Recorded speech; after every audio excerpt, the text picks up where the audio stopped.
yang kepemimpinannya tidak hanya memberikan dampak besar pada umat Islam, tetapi juga dunia secara keseluruhan.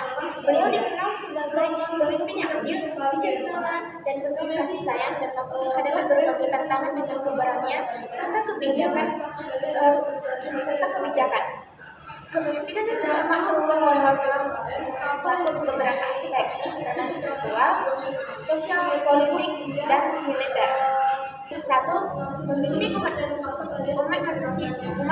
menuju tauhid.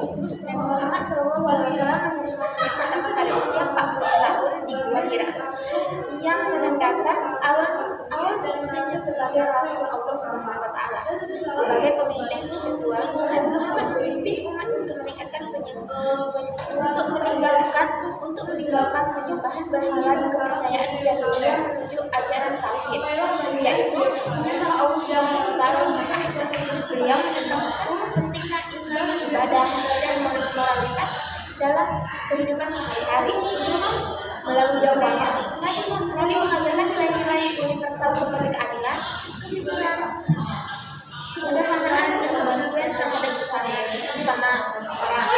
Kepemimpinannya dalam aspek ini ditunjukkan dalam keteladanan pribadi. Beliau adalah orang yang paling taat beribadah, yang penuh kesabaran dan kedisiplinan. Akhlaknya mulia tercermin dalam kepemimpinan. Kedua, membangun persatuan di tengah perpecahan. Dan Muhammad SAW memulai dakwahnya di Mekah, sebuah masyarakat yang terpecah oleh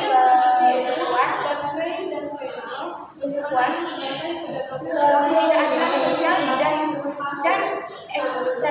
dan ekonomi. Beliau mempromosikan kesamaan derajat dengan menegaskan bahwa semua manusia adalah sama di mata Allah Subhanahu Wa Taala dalam suku, ras, dan status sosial yang dimiliki seseorang. Salah satu contohnya kepemimpinan adalah Piagam Madinah, sebuah dokumen yang beliau susun setelah hijrah ke Madinah. Piagam ini menjadi konstitusi pertama dalam sejarah yang menjamin hak-hak kewajiban semua kelompok masyarakat, baik Muslim maupun non-Muslim. Kepemimpinan susunan Nabi Muhammad SAW berhasil menyatukan berbagai kelompok masyarakat yang sebelumnya bermusuhan, seperti kaum Muhajirin. Beliau juga memberikan perhatian kepada yatim, perempuan, dan budak dengan menjaga hak-hak mereka. Ketiga, pemimpin negara bijaksana.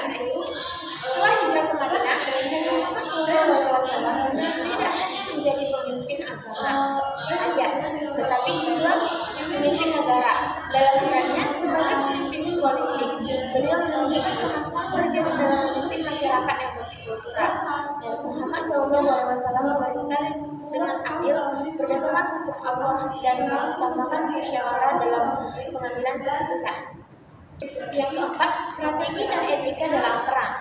Nabi Muhammad SAW dikenal sebagai pemimpin militer yang handal. Beliau memimpin berbagai peperangan untuk mempertahankan umat Islam dari serangan musuh, seperti perang Badar, perang Uhud, dan perang Khandaq. Dalam setiap perang, Nabi Muhammad SAW menunjukkan strategi yang cerdas dan kepemimpinan yang tegas. Namun, Nabi Muhammad SAW tidak pernah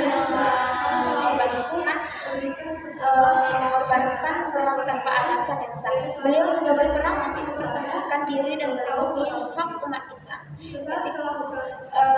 Puncak kepemimpinan Nabi Muhammad SAW terjadi dalam peristiwa penaklukan Mekah.